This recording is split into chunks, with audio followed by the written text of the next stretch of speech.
And then so me wakwa me da say sa wo Adom TV bedroom health tips. Na wo twi mu se de no ehase no sickle cell hunkomo na yedi. Ti Mr. Onene de kan ye dwada na ye boni nyina to fa de maye. Ene ye to aso into wada roma wunye late 5 minutes ye nche se be obitimi akọ onuma so. Me de asede ma Endpoint Homeopathic Clinic. Won munti ene ya ba ona asini odi ne dwuma wo police hospital. Oboa yen educate yen bebre e wo sickle cell no mesro tie ne hye no nso na wo so twumika e kwa check odie no oba penes me mu akwaba ejosumi yedase papa no abo ni nyina to fa kire ye de sickle cell no etie na sickle cell no ba so a eti say beden mahu say me sickle cell patient apart from say ebia mako check no e wo hu a wo be de hu okay de ebe ma wo hu ne say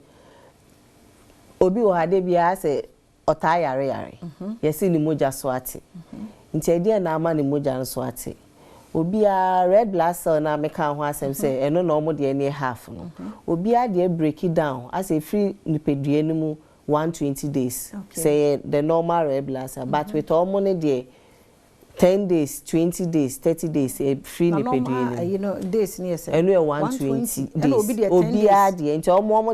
depending on say they were building the immune system. No, 10 days, 20 days, 30 days, and now 40 days, 45. Now a free body no. Into no say, na say a break it down before 120. Na say moja no so na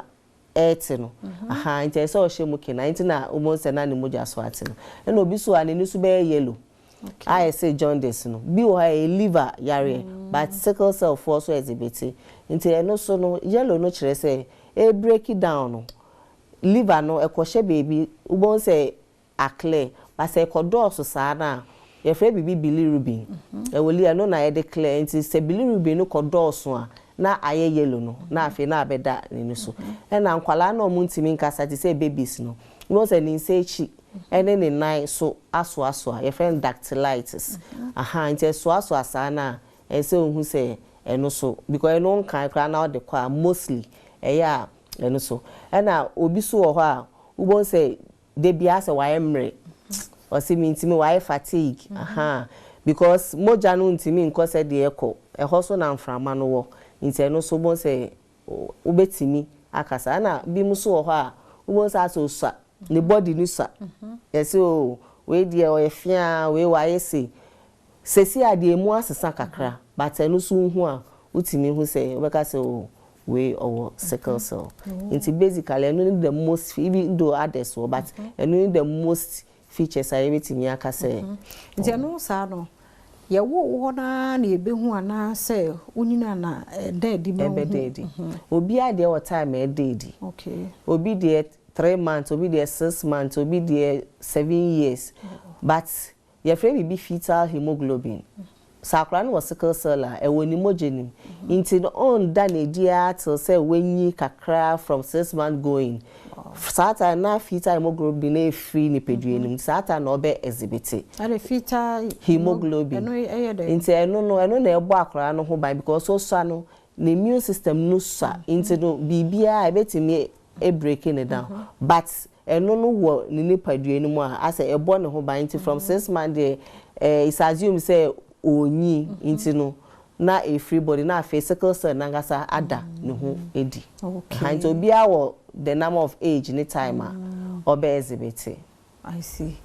na sa time na because so uje awofo no ho enti na just awofo no ne omunim no mu do mu exhibit hwe ho there be omu ye career so ye career dia na ho exhibit hwe enu ane say o de owo ho hwe nyo but be more as for once ho almost en say ni dompe mu ye ne ya but o de ho exhibit hwe enu na en ka omu say omu nko check ana say bibisa no nti no wa ye career de sure she say bia wo yare na ofili say ye be show so no career ne de hwe nya na ada there be she say be normal yare okay sa pepe okay but S ne de SC SS SD SE S beta thalassemia ni nyina a form of sickle cell into omo number exhibit de yakeka no Adom mo chenya mbo ebesa to aso me da se nti anti Jemima na o cheche ye niema mu no nti mesro ba tan no bi a wo bayi wo hwe niema ba ko mienu bi a entem yakọ hospital na yehunu se ya nso abatan bepem sa be ya wo ya hwe nsi ye ncheke nso a ye nkọ cheke ne ntime mo ye mofra no ho ban Fasedama Endpoint Homeopathic Clinic one mother romanti ene yedi nkomo yi ne number no 0244867068